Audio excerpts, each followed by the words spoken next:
trouble, she getting you out the fire. Another day and she solving another case. Cause she litigate with dignity and grace. She the queen, yeah, that's Queen Esquire.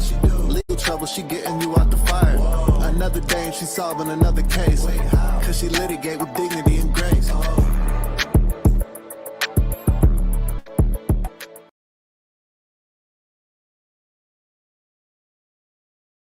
Hello, litigators and opinionators.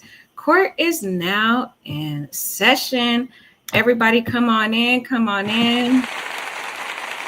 Join the live. All right, guys, let's get started. So I was just here earlier.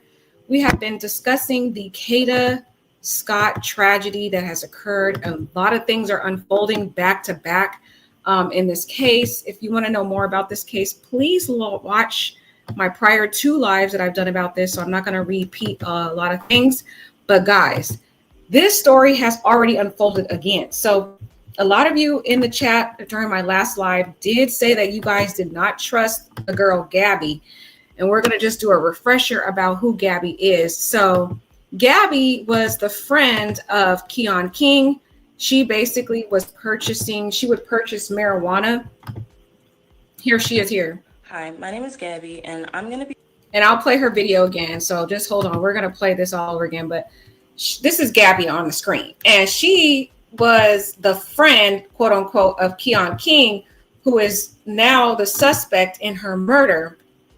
And she was the one, y'all. She was a problem here because she told KEON King where Kada lived. Because remember, KEON King did not originally know who Kada was.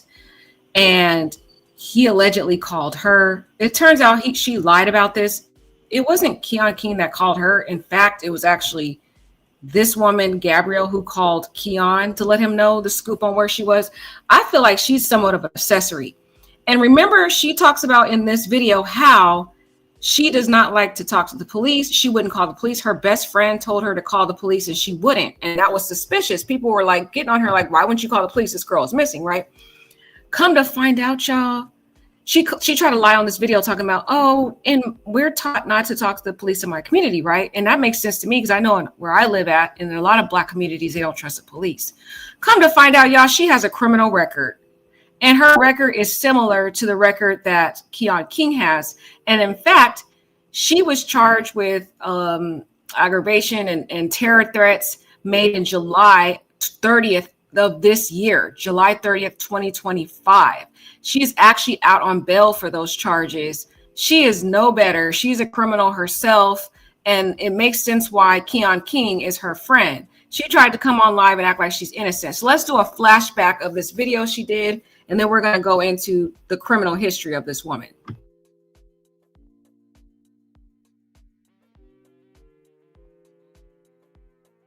...in the internet regarding me and the Kada Scott situation. So if you are unaware, Kada Scott is a girl that went missing in Philadelphia on October 4th. So I did know KEON. He was my friend. I met him about 4 or 5 years ago, and he was also the local pharmacist. Now, me and my best friend, we were also mutual friends with KEON. He was our pharmacist. So one day KEON calls me, and keep in mind, I am in school, I am in Maryland, and he will usually just call me, you know, just to check up and talk. So he calls me and he asks me if I know Kada. And I'm like, yeah, like, I know Kada. And he's like, oh yeah, I noticed that she lives really close to you. I'm like, yeah, like, she lived right in the back of me. And I'm not thinking nothing of it because he usually calls me and, you know, we just be chatting. He'll call me about, like, you know, the people that be around because he is the pharmacist. I live in the neighborhood and he be in my neighborhood. So we hang up the phone and that was that. We were only on the phone for 29 seconds. So you can see that this is the day that he called me, and this was before Kada went missing, and we were only on the phone for 29 seconds. Also, I know that his name says Elliot in my phone. That's just what we call him. So a couple of days after that, my best friend calls me, and, you know, we're just talking about life. And I mentioned to her how KEON brought up Kada to me. I'm not thinking nothing of it. I'm like, oh yeah, like, he was probably trying to flirt with her. He's probably trying to get at her. Mind you, me and my best friend, we know Kada because we grew up with her little sister. Now, we didn't know Kada personally because, again, we grew up with her little sister. We were around 12, 11 years old. Kada, she was much older than us, so we didn't really talk to her. So my best friend was like, oh yeah, like he probably thought she was cute, and that was that. So right here is the day that I called my best friend and told her that, KEON was trying to get at Kada. This is before she went missing. So a couple days, maybe a week after that, it is reported on October 4th that Kada is missing. So keep in mind, I am in Maryland, so I'm not really into all the Philadelphia news that be going on. So I'm not knowing that Kada is missing until my best friend sends me a text and says that Kada is missing. So this is the day that my best friend tells me that Kada is missing on October 9th. So I'm in my friend's dorm and I call KEON, and it's a lot of music and a lot going on in the background. So I go somewhere that's quiet and I tell him, KEON, Kada is missing. Like, that girl, she's missing. So he was like, what? And then after that, the phone just hung up. So here you can see that I called KEON and we were on the phone for 2 minutes. So you have to keep in mind, this was my friend, okay? I did not think that he could be capable of anything like this.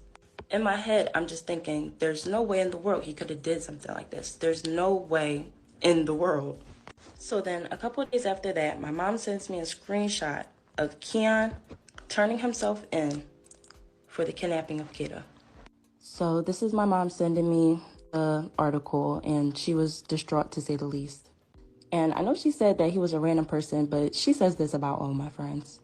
So me and my best friend, we get on the phone and we're talking about the situation. We're just saying how this is just crazy. This is the call of me and her talking about it. Now, this is all happening around the time that I'm taking my midterms. So I'm really just trying to keep my head on the books. And I wasn't really trying to let this stress me out. So I kind of just let it go. He turned himself in. It's not really much to say or do anymore. So a couple days after that, me and my best friend get on the phone and we're basically just, talking about the Kada situation.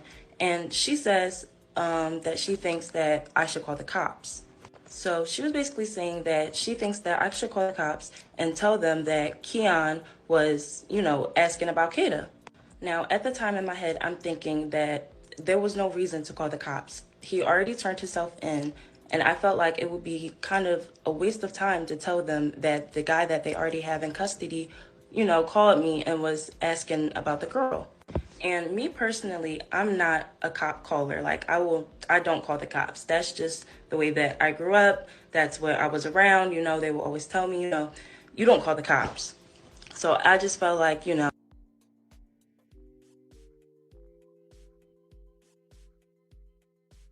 So that is just a flashback for, the statement that she gave online. She also posted a message online. But come to find out, y'all, another YouTuber did his research and found out, y'all, that she has a criminal record. She actually is out on bail for multiple charges. Her charges actually date back to March 22nd, 2025. She's been out on bail that was released by the same district attorney who released KEON King. But particular, her charges were, the offense date was March 22nd, 2025.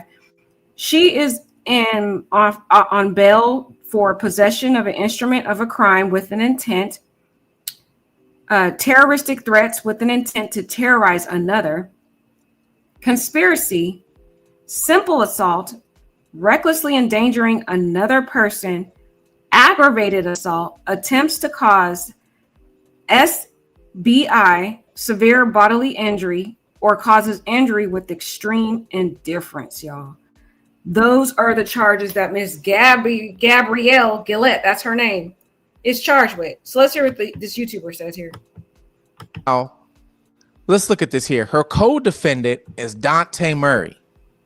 Do you guys know who Dante Murray is? That's from in that area. That's her co-defendant. Now, let's get down.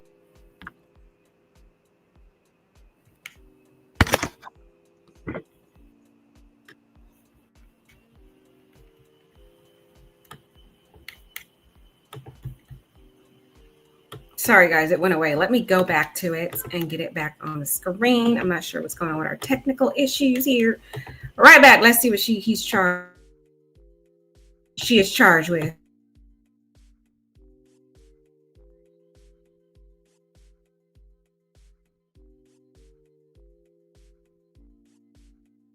told you in the beginning, Gabby's not innocent, you guys. She's definitely not innocent. I already had my doubts about her, and a lot of you guys did too. Now, check this out. Gabby's, I believe, out on bond as we speak right now, okay? This right here, the initial date was back this last summer, July 30th, 2025. That's when it was filed, okay? It was filed July 30th, 2025. Now, let's look at this here. Her co-defendant is Dante Murray. Do you guys know who Dante Murray is? That's from in that area. That's her co-defendant. Now, let's get down to the charges. Now, check these charges out. She has possession of instrument of crime with intent. Possession. So let's pause it here. So let's take a look on your screen here. All the listed charges right here. So here's what happened. She committed the offense March 22nd, 2025. It's confusing as to why the district attorney filed the criminal charges back in July. So they waited several months. I guess they conducted their investigation, found out that she was the one that was involved in these crimes, and they ended up charging her for the crimes that you see listed. Possess instrument of crime with intent, terroristic threats with an intent to terrorize, conspiracy, simple assault, recklessly endangering another person, aggravated assault, attempts to cause severe bodily injury, or causes injury with extreme indifference. So this woman has a violent history. And that is concerning as to why she really wasn't trying to talk to the police, because she was on, as you've seen her on there claiming, oh, I was always told not to call the police because whoop-de-whoop-doo, she has some little excuse. I was told not to do that. Come to find out, y'all, it's because she's a criminal herself. She's out on bail. So she probably didn't want to call the police. And I also think that she's lying about the statement as what she said that the police said that they didn't want that information. That's a complete lie, because I used to practice as a criminal prosecutor, and the officers want to know every single detail, because every single detail will form this puzzle that basically creates the burden of proof, establishes the burden of proof that must be presented in front of the jury. So an officer would definitely want to know whether KEON King called her and asked about Kada. That goes to motive. It builds the case as to this man was consistently and intentionally trying to find and learn about Kada, which builds their case and their evidence against him. So I knew that she was lying when she said that the officer said they didn't want to know that information and that they were looking to find Kada. That was not true. An officer would not say that. They would definitely want to get a statement from her. I think that she was avoiding the officers because she knows she has a criminal record. And so she doesn't want to be around the officers knowing that she has this history of criminal conduct, y'all. So Miss Gabrielle, that's her name, is not innocent in this. And it's starting to make me think like you guys were right. She is probably involved in this conspiracy. She was the one that helped KEON find out who Kada was, where Kada lived, where Kada frequents. She is a part of the piece of the puzzle, whether she helped and aided and abetted in, hiding her body, or just her showing KEON where she lived at and gave details about her, what her background was. That goes to weight as to her being an aider and abetter. So you guys were right.